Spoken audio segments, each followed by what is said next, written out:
What's going on, Giants fans? Back at it with our Week 8 edition of Big Blue Avenue. My name is Tom Scavetta, joined alongside Sam Cardona. It's going to be an awesome, action-packed show tonight. Sam, welcome. How are you doing? We get to celebrate our second win of the season. Yes, I'm so excited. We haven't really had a chance to celebrate a lot of wins this year. But yeah, I am excited. A division win is a division win, no matter how it happens. But I'm excited for today's show. I'm excited to hear about your experience at this game because you were there. It's gonna be fun. That's right. I'm very excited to talk about it. Regardless of how bad the Giants are, Washington always seems to be the get-right game every single year that we play them. So Giants historically own Washington 14-7 win. Before we dive too far into this, folks, quick friendly neighborhood reminder to please check us out if you haven't already. Instagram, Twitter, Big Blue Avenue. You can check out Sam and myself there, providing weekly content for you. You can check our latest predictions on the Commanders game, and we'll break the show up into our recap segment and our preview for the Jets later this week. I'll tell you, Sam, my experience was very fun. I went with my brother, Deanna, and my brother's friend, George, from upstate. And Nice. experience, Lot B was tough to find. I'll tell you that much. MetLife is huge. Very difficult to find that parking lot, but we got there. A lot of walking, great seats. And overall, I'll say this. Giants fans showed up. That game, the fans did their job. 2 and 5, stadium was packed, full capacity almost. It was awesome experience. And the legacy game. The uniforms were incredible. Incredible. Perfect. It looks so good. I saw a tweet talking about how they should change whatever it is they had planned for Christmas Day, Eagles Giants. It should be Eagles in their Kelly greens and Giants in their Giants helmets with the all whites, or those blues. The blues are nice too, but I was like, somebody better figure that out because a Christmas Day game like that would be real nice. But yeah, I loved the legacy stuff. It looked really good. Yeah. Those uniforms are awesome. Plus the new logo at midfield, the Giants helmet at midfield, much Just better. change it. Much Just better. change it back to it. I mean, it's my favorite. I even have it on here. It's my favorite. I don't like the NY as much. I really like the Giants logo a lot better. Plus they do play in New Jersey. Cringe. Right. Hate to say it, but it is true. True. But yeah, Sam, I want to just get your overall reaction on this game because you had a much different experience with it than I did. You probably caught a lot more than I did being there as compared to on TV. But from what I saw, it was typical in-person Giants performance. They always play well when I'm there. They usually win. So typical defensive game, run the ball down your throat. Quarterback makes plays when he needs to take shots down the field. But what was your experience watching this game? What did you take away from it? Well, obviously, big deal in the first half. Not only did we score one touchdown in the first half, we scored two touchdowns in the first half. Was that the only touchdowns we scored? Yes. But big deal, we have not scored in the first half all year. So the fact that we got two touchdowns up and we went into the half 14-0, I was like, who is this team? Like, I was really surprised. I know we both chose the Giants to win last week when Marty was on, but I also kind of went into this game thinking this is a real toss up. A lot of NFC East divisional games are toss ups. So, I was really like, I don't know. It could go south really fast. And honestly, we almost did mess it up at the end of that game. It was bizarre. The timing with the knees and all that kind of stuff. But we did it. We kept the defense made sure that the Washington Commanders were not putting points up on the board, which was obviously a big aspect, especially in the second half. So, yeah, I was really proud of the way they were playing. There was a lot of, guys really on the field, showing up and showing out. If we can get some more touchdowns, that would be great. But like I said, a win is a win, and I will take it. Divisional win. And let's start off by talking about the sacks in this game, a stat that was very tough to come by the first 6 weeks of the season. Big Blue sacked Sam Howell 6 times. We know Sam Howell was the most sacked quarterback in the NFL entering week 7, and he leaves week 7 as the most sacked quarterback in the NFL. It was weird seeing Nick Gates in a Commanders jersey. Right. Also, Cody Barton got hurt, which put David Mayo into the game, another former Giant who led the Commanders in tackles in this game. So it was very weird to see. Say back to Nick Gates, Dexter Lawrence crushed him. He just flat out dominated Nick Gates. You could tell Gates was getting frustrated. Lawrence generated a team high 8 pressures, folks. Most pressures he's generated in almost a year. And he was double teamed at his lowest rate this week. The Commanders had a lot of confidence. Nick Gates going up against his former teammate. And part of the reason why the Giants sacked Sam Howell 6 times is because of that matchup. Dexter Lawrence had 2 of those sacks and 4 QB hits. He continues to be the MVP of that defensive line and this defense too as a whole. Oh, yeah. No, to be fair, it was, we complain about our offensive line. The Washington Commanders need to work on their offensive line for sure. Poor Sam Howell constantly eating the dirt. But no, I was super, super happy. Like I said, we were able to put 2 touchdowns up in the first half, but after that, we were not scoring in the second half. So the fact that the defense was able to hold this team to 1 touchdown for us to win that game, it was a huge asset. So I was really happy with the way that they were playing. Our player of the week, I feel like every week, except for like Daniel Jones, we constantly have defensive guys as our players of the week this week. So big shout out to those guys, turnovers, so on and so forth. It was great. And, it got a little messy here and there, but it's going to happen. But it kind of seems like, I think I've said it last week, when we are at our lowest for some reason, we really know how to pick up ourselves from the dirt and play hard and win games, which is, you wish they would play like that all the time, but I'll take it. Yeah, and to add some flavor and context to this Sam Howell statistic here, the Giants blitzed on 57% of dropbacks. That's their second highest blitz rate of the season. They weren't blitzing much the last 2 weeks, and they had a lot of success, but Tua and Josh Allen, much different from playing a Sam Howell. All due respect to Sam there down in D.C., but sure. Washington was just 1 for 15 on 3rd down.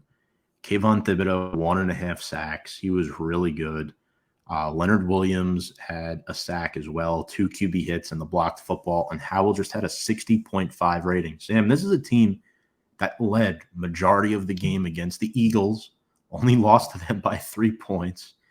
They got destroyed by Buffalo, but they give teams that are better than them a fight. When always they run into the Giants, Sam Howell and the Commanders, they struggle as a football team. And I think part of the reason, too, is the blitzing from the second level with Micah McFadden. I think we need to talk about him a little bit, a player who has really emerged in year number 2. I'm not calling him a Pro Bowler yet. I'm not calling him an All-Pro yet, but he is on the way. If he continues to play like this, he could possibly be the next name a good linebacker in the NFL. I'm drawing a blank tonight for some reason. A good linebacker in the NFL. Matt Milano. Yeah. CJ Mosley, guys like that. Roquan Smith. Mm-hmm. Guys like that just go off every single week. I mean, playing next to Bobby O definitely helps, but first rated PFF, top of the book in linebacker ratings for week 7. Yeah. No, we've been constantly talking. Every time we've talked about Bobby O, we've been talking about Micah McFadden. And yes, we've given Bobby O the player of the week for the past 2 weeks, but like McFadden's been on his heels every single week. And this is like what we've been looking for, right? Like it's been constantly this linebacker veteran and this linebacker leader that then has like another amazing player to work out these plays with and to put it out on the field with. And that's Bobby O and Micah McFadden. They've been doing an amazing job. And like I said, we'll live by the defenses win championships kind of mentality here, that if we don't have a good defense, it's not like we lose those games. They're the ones that are holding out these teams because we can't score as many points as we'd like. So the defense is keeping those points down is such a huge deal. And I'm happy with what I'm seeing for sure. Yeah, it's all good stuff too. I think with McFadden had half a sack in this game, 2 QB hits. He just blitzes up the A gap wonderfully. That's his biggest strength as a linebacker, in my opinion. He's good against the run, but I mean, Bobby O has really helped him with his blitzing. Both of them had phenomenal games, and Bobby O is not old either. He's a young player too. He's experienced. Fifth year in the league for Bobby, second for Micah. Those two could be forces for a very long time in Big Blue. So very excited with that. And Sam, another guy I'm very excited about is Deonte Banks, the Yes. lockdown rookie corner. There was no Adoree Jackson on Sunday. He was out. So Deonte Banks is guarding Scary Terry. Talk to me about what you saw from Deonte Banks, because what I saw was magician-like coverage skills defensively. Every time they threw the ball at him, it was an ooh, ah from the audience. Mm-hmm. He's been, the past few weeks has kind of been up and down, like sometimes his coverages are a little sometimes he has been like here and there, but recently, and especially having to step up to the plate with Adoree being out, I mean, the kid's been doing great. Putting him on the best receiver on the Washington Commanders is a big deal. And he stepped up to the plate. He got his first interception of his career, and just really did what he had to do. And that's what I've been wanting to see, kind of like from our wide receivers, like the guys that we're drafting high up. It's like I want to see what they're like, that same thing. And we are starting to see it with Hyatt and Wandale and stuff like that. But Deonte Banks is really doing an amazing job. I'm happy to see the fact that with Adoree out, with a veteran guy who I'm sure he was learning from, to step up to the plate and make sure that, he becomes this lockdown corner. Because I was a little concerned for a little bit, because I was watching some of these clips on Twitter and things like that, and like it was like making rookie mistakes because he's a rookie. But I'm really impressed with what I've been seeing so far, and that doesn't surprise me at all. There was a lot of times that I was going ooh and ah on my couch, sitting at home watching Deonte Banks play. Really, really good. First career pick. Quarterbacks complete under 50% of the time they target him on passes, and he gives up just 4.5 yards per target. So even when he does give up a reception, immediate tackle. That's what it is. Catch, tackle, catch, tackle. That's him. That's who he is. That's your press man corner. And you mentioned Jalin Hyatt. That's another guy I want to talk about. Averages 22 yards per catch, has just 9 catches on the year, Sam, but 4 catches of 30 or more yards. He had 2 for 75 on Sunday. He is so exciting. I hope he's wide receiver 1. I really do. As much as I like Darius Slayton, Hyatt is the most talent out of all our receivers, and I just really hope that he emerges as wide receiver 1, because he's a fun dude to watch there on the football field. He can burn people, and he's not as bad of a route runner as people frame him to be, in my opinion. Mm-hmm. Mm-hmm. I want them to target him a little bit more. I understand, Slayton's still there and he is a rookie, but like you said, he gets that, he gets the ball in his hands and we cover a lot of ground. We're making waves with Jalin Hyatt, even if it is only a couple times per game. So to target him a lot more, I feel like would be very exciting for us. I feel like it'd be a game changer for us. But I really like Jalin Hyatt, and I'm really happy that something's actually panning out for us, because we've constantly been going through wide receivers and tight ends and running backs and like people who are like, we're trying to find that star in our offense, and we've really been struggling with that. So to see this type of potential from Jalin Hyatt from his first year, and even in these couple 9 catches, if we were going to, we're going to work off of not even double-digit catches yet, but I'd really love to see more of him, and I feel like the dynamic on the team with him is really starting to escalate, and he's starting to find his place a little bit more. And he is the guy that's going to burn out a corner. He is the guy that's going to go up the middle, and take those hits. So I'm really excited, and I really want to see more of it.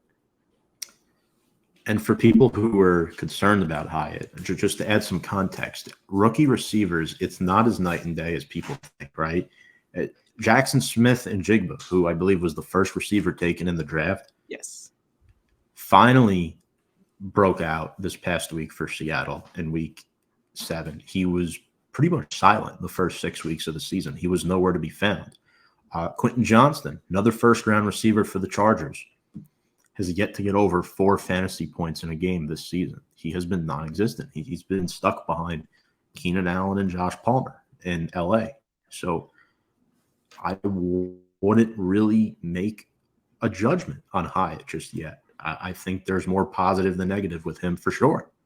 For sure. And I think part of the reason why they can get the ball to Jalin Hyatt, Sam, is not just from the play of Tyrod Taylor, quarterback, over the past week or so, but the offensive line.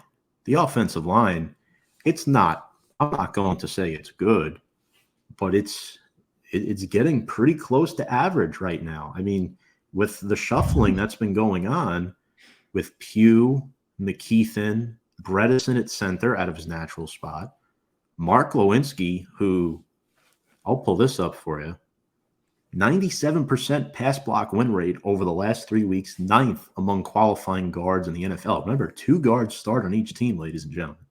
Mark Lewinsky has gone from rock bottom to one of the best guards in football since he came back off the bench in week 2 against Arizona. So, Sam, there's that, and then Tyree Phillips, who went to Philadelphia for a few weeks, was on their practice squad, looks like a completely new player, starting at right tackle for the injured Evan Neal. How is that offensive line on Sunday?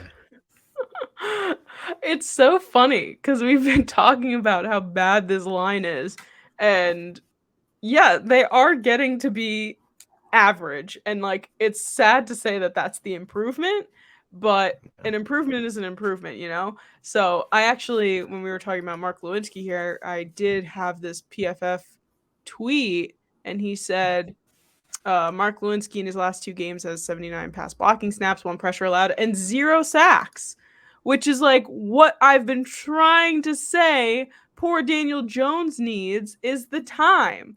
And then we can see that crazy Daniel Jones-ness that we've noticed in the past. Unfortunately, we've not been seeing that with his injury, and Tyrod's been in there, but I think that's why, I know both of us are not on the quarterback controversy train that everybody has been talking about with Tyrod Taylor and Daniel Jones. It simply doesn't exist. We don't even need to get into it. But like, that's why. It's like, this offensive line is giving Tyrod the time to make the plays that he's playing. They're not, he's not allowing the defenses to sack Tyrod Taylor to then go forth and make these plays, which is what we've been trying to say that this team needs all these times when Daniel Jones has been out on the field. So if this guy does, if Daniel Jones does come back and starts playing well because he actually has the time to get the ball down the field, I feel like people are going to see that what we've been trying to say and how this team could have been as good as we said that they were in the beginning of the season. We were talking about a 10-7 record, or a 9-8 record, and we don't have that, but we've also been struggling with this offensive line. So I'd like to think that is that key that we've been talking about. And not to mention, too, the Giants likely get a reinforcement back this week in Andrew Thomas at left tackle. So that's huge. And now you're left with a decision. Who starts at right tackle? Is it Justin Pugh? Is it Tyree Phillips? Do you bench Marcus McKeithen and put Pugh back at guard? There's several options, right? Because they'll leave Bredesen. I don't think JMS is coming back this week, unfortunately, with the shoulder. But I think Glow will stay starting as he should right now. And then if Neal comes back, he'll start. If Neal comes back, then I don't know. Either Pugh or Phillips definitely has to go to the bench. But I think McKeithen should go to the bench before Justin Pugh. That's just me. Because Pugh, straight off the couch, has looked better than most of these offensive linemen. And you want to talk about another guy who stepped up, it's him. Look at Darren Waller this past week. We'll get into him now. 7 catches, 98 yards. First touchdown as a Giant. Beautiful read by Tyrod, by the way. The back shoulder route in the end zone. That's how you're supposed to throw the ball in the end zone, guys. Tyrod Taylor really brought the heat. He played a phenomenal game. What went through your head when Waller scored that touchdown? I was very, very excited for him. I was so stoked. As everyone knows, big tight end girl over here. Love the tight ends. Yeah. And Darren Waller coming to the Giants, every year I'm always like, the tight ends are gonna save us, and this and that, and blah blah blah. And then like Kyle Rudolph, that whole thing, the man barely saw the red zone. I think he saw it once that season.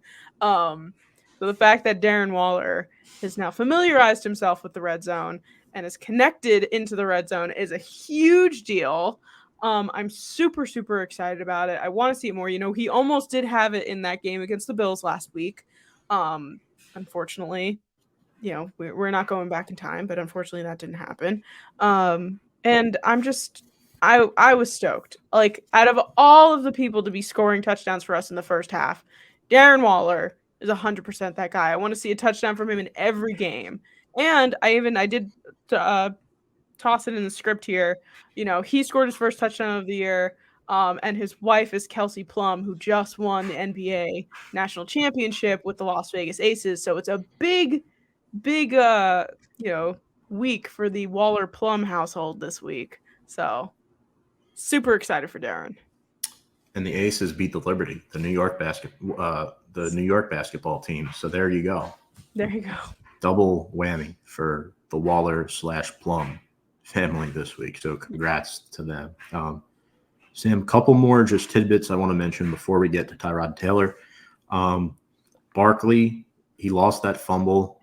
Defense came up clutch. Just, I believe, his 5th fumble of his career and only the 2nd one lost. I mean, that's how incredible he's been with securing the ball. He had 1 touchdown reception.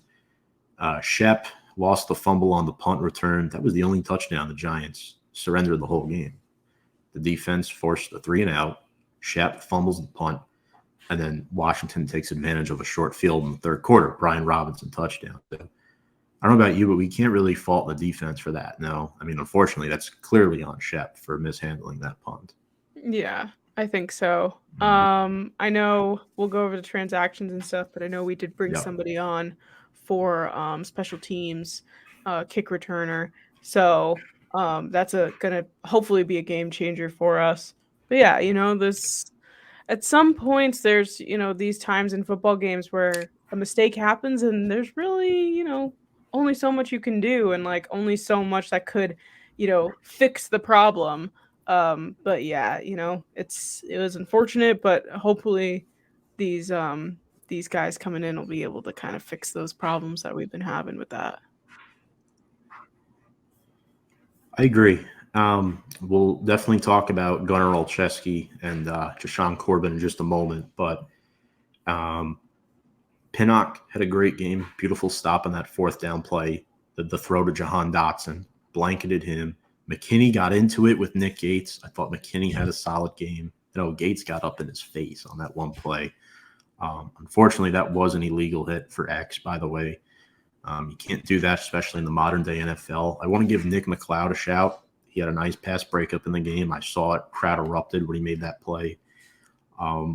and then only 4 penalties, you know? And then the ending of that game, of course, you see Montez Sweat go down with an injury.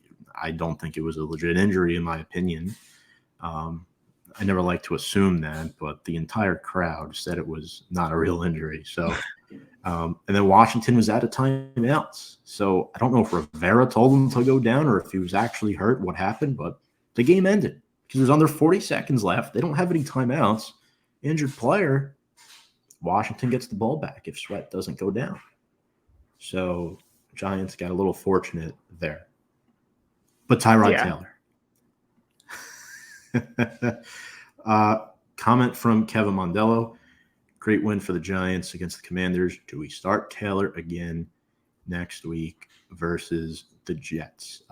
Sam, I will get to you here on this one to answer this, and then I'll give my quick synopsis as well. Yeah. So obviously, if Daniel Jones is not healthy, then yes, we are starting Tyrod. But if he is healthy, Daniel Jones is going to be starting. Like, that's just kind of the matter of fact there.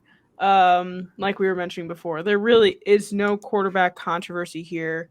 There's a lot of assets that Tyrod Taylor has that Daniel Jones was not having at the time that he was playing. So therefore, we're seeing and Tyrod's a veteran. He's been around. He's done this for a very long time, but I was just talking about this with Jordan, Arard Coupe, Miss Sporty Jordy, because there are certain players in the NFL that thrive as backup quarterbacks. And the second you put them in a starting position, they just don't play the same. And I think Nick Foles is a big example of that. Coming in, winning the Super Bowl, and then going to the Jaguars and just completely looking terrible. So Tyrod Taylor is an excellent backup quarterback. I am so happy that he's our backup quarterback in certain circumstances like this when Daniel Jones does not play. But if Daniel Jones is healthy, Daniel Jones is playing. And that's just kind of the matter of fact. Yeah. Look, I agree with everything you said. Tyrod Taylor had a phenomenal game. Very happy with his performance. I love the dude. He did get sacked 4 times and still threw for 280 yards, 2 touchdowns. Very impressive. He had some good reads. Keep in mind, he's a 14-year veteran. He's very familiar with Dable and his offense. And another thing, too, that I want to mention, there is no controversy because they went down and they only scored 9 points against the Bills and then 14 points against the Commanders. Not to mention, they didn't score a touchdown against the Bills. And they didn't score any points in the second half against the Commanders, one of the more below average secondaries in the NFL. Not Tyrod's fault that happened, but there's nothing to drive home about as in a debate. I think a lot of people are getting this debate misconstrued here. If there's a debate, it's Daniel Jones against the field of quarterbacks in 2024. Right now, I don't know if Jones has done enough to stop the Giants from at least thinking about it, mainly because he can't always stay healthy. He can't always stay on the field, and he's not as likely to succeed behind a bum offensive line. But behind a good offensive line, Daniel Jones is clearly the superior quarterback behind a well-protected offensive line. I trust him a lot more than Tyrod Taylor, and that's nothing against Tyrod Taylor. 34, 35-year-old quarterback on the final year of his 2-year deal here. Who even knows if he'll be a Giant next year? Right. So we'll definitely see what happens there. And if Daniel Jones will come back, I'm a little worried about that neck injury, though. And I fully expect the Giants to roll with Tyrod Taylor if Jones is not ready for the Jets. Yep. But, Sam, now that that's out of the way, our New York Giants player of the week, who do we got this week? We had a little, I wouldn't say debate, but a little more. Yeah, we went back and forth this week a little bit. We did a little bit. And we did end up going with the person that I wanted to go with. So we did pick Deonte Banks, which is very exciting. Obviously, and the photo that was chosen for this graphic is in fact his first interception of his career. 7 tackles, which is a career high in his very short career. Obviously, he had his first interception, and this past year, 48.3% of and 4.5 yards per target, 69.8% passer rating allowed, which is pretty darn good. Nominated for Defensive Rookie of the Week. He held Washington's Terry McLaurin to 0 receiving yards in the first, or zero receptions at all in the first half. Very, very impressive. He made a key third down tackle prior to the New York Giants blocked field goal, and obviously has stepped in for Dory Jackson when he was out with his injury that we were talking about earlier. And he really stepped up to the plate, and we are just really, really happy. And our runner-up was Dexter Lawrence, but Deonte Banks gets it this week.